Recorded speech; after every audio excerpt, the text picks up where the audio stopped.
Good evening, everyone. Have you had enough of the rainfall? We've had over 3 inches of rain over the last couple of days here in Portland. I was just checking out some of the records, and if we get another inch and a half of rain on Friday, that will put us in the top 10 wettest Decembers on record, and those records go back to the 1800s, so it has been a wet month, and more wet weather is on the way. Let's start out with satellite radar tonight. There is a storm out at sea. You got that narrow appendage I was telling you about last night, that inverted trough that continues to bring some light snow and actually some moderate bands of snow, especially over northern parts of the state. The snow is starting to wind down up north, though, and a few lingering snow and rain showers are out there, but the trend will be for improvement. Skies will clear out. How about the hefty snowfall totals that occurred up in Franklin County? Sugarloaf up in Carabasset Valley is reporting 26 inches at the base and 32 inches up top. Saddleback over in Rangeley, 30 to 32 inches. Paul and Andover, one of our weather watchers, calling in with about 22 inches. This over the last 4 days. So these are 4-day snowfall totals.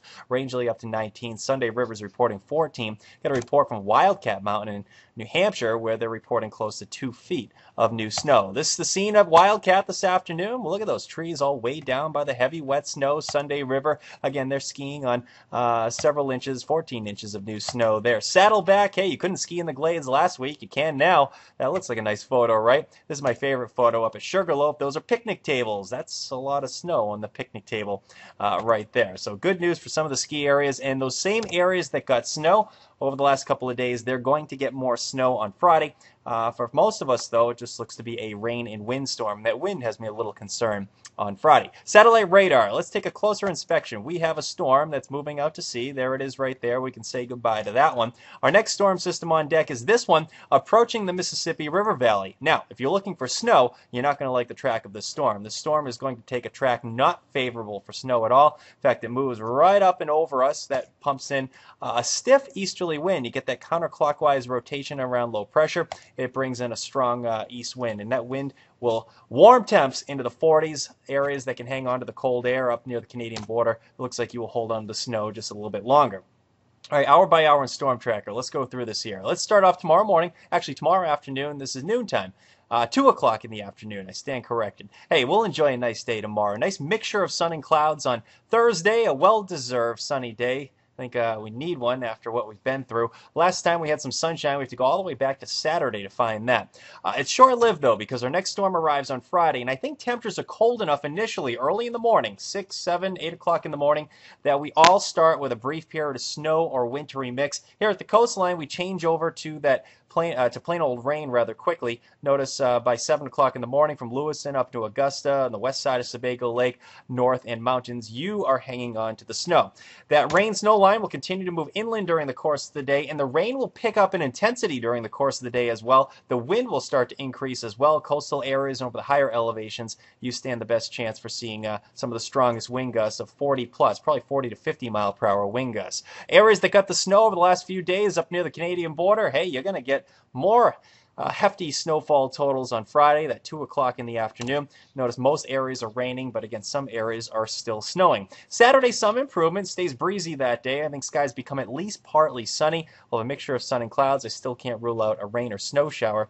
Temps will be in the upper 30s. Temps start to cool as we head into Sunday. In fact, next week, early next week, looks pretty chilly around here. I want to talk about the wind for a moment here. This is the Buff Kit profile. This is a forecast model, the North American model, or the NAM, initialized at 7 o'clock this morning. And the way you read this here, this is a timeline read from right to left. See, this right here is 8 o'clock in the evening on Wednesday. This right here is 8 o'clock in the evening on Thursday. So tomorrow night, this is 8 o'clock in the evening on Friday. Each one of these little lines you see here, these are different levels of the atmosphere. This one right here is 1,000 feet in elevation, 2,000, 3,000 feet in elevation right there. So I want to draw your attention to right in here. This is about 1 o'clock in the afternoon on Friday. And notice at about, 2,000, 3,000, 4,000 feet, winds here are really screaming at about 70 to 75 miles per hour. We call this a low-level jet. Now, the good news in the forecast here, I don't anticipate that to mix down to the ground level. We'll have what we call the marine inversion that will keep all the strongest winds probably around 2, 3, 4,000 feet in elevation. Now, the only mechanism that could transport that kind of wind down to the ground would be a heavy rainfall or a thunderstorm or something like that And I don't think we're going to see those thunderstorms, but that's something we need to watch. If we can get a heavy downpour, yes, that could transport some strong winds down to the surface. And the time frame for that will be Friday afternoon. Regardless, I do think we will see wind gusts, probably 40 to maybe as high as 50 miles per hour, and that could lead to some scattered power outages. Strongest winds will likely be at the coast and over the higher elevations, probably over 1,000 feet in elevation. All right, now to the snowfall here. Again, areas that got the snow over the last couple of days will pick up more snow.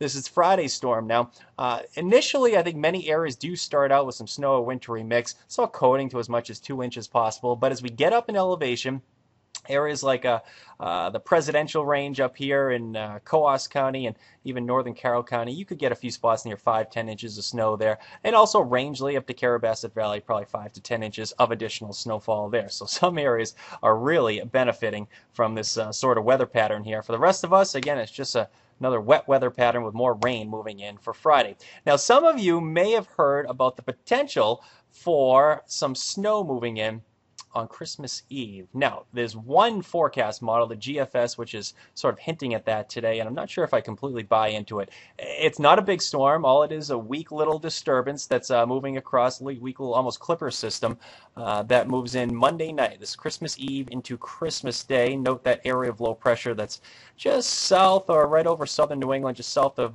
Nantucket or Rhode Island right in there, and it moves out to sea on Tuesday, Christmas Day. That's the GFS model. This is the European model. It has it as well. It's very weak, but it's a little bit further south and quite a bit weaker here. I left it out of the forecast for now, but it bears watching. I know a lot of folks want to get some snow in the forecast for Christmas and Christmas Eve into Christmas Day. And the potential is there. Either way, it does not look big. It gets cold early next week. That I feel confident about. And it looks like we could be talking about another carbon copy of a rain and windstorm moving in here for Thursday of next week. So while it gets cold initially, looks like more rain is back in the forecast. That's a week and a half out, so things can certainly change here. A week and a half, about a week and a day out. So things can certainly change. Stay tuned to the forecast. Again, enjoy one nice day before rain and wind moves in on Friday. That's the way things look tonight. I'll have an update tonight in News 13 and 11, and Craig will have the latest coming up tomorrow morning on Daybreak. Have a nice night.